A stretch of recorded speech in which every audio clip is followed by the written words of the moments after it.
Hey everyone, Ricky from Nutrition HQ, and today I'm actually coming to you from our Talking Risk podcast.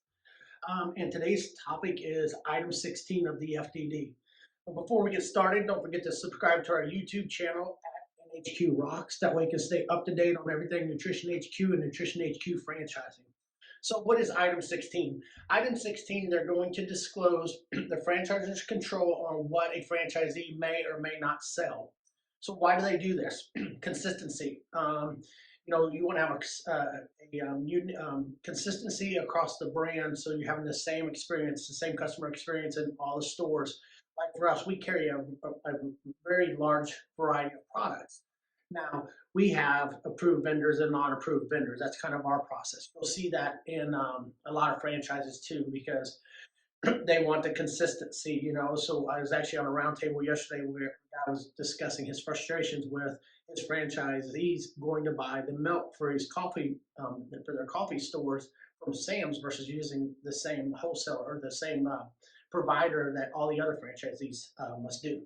So the consistency of that, uniformity of the brand is kind of what you're after. One thing that I do though is I like to make sure that not make sure, but just because something's working in the Indiana store doesn't mean it's going to work in the Illinois store. So we try to keep the consistent experience coming through, more like brand badge. They're in Nutrition HQ. There's going to be a different variety of products.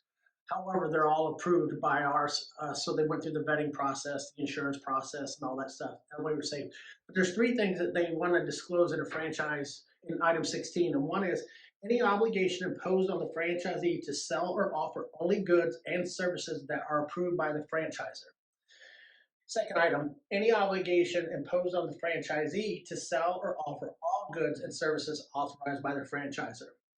And the third item is whether the franchisor is permitted to alter the types of authorized goods and services. If so, the franchisor must state whether there are any limitations to its rights to make such changes.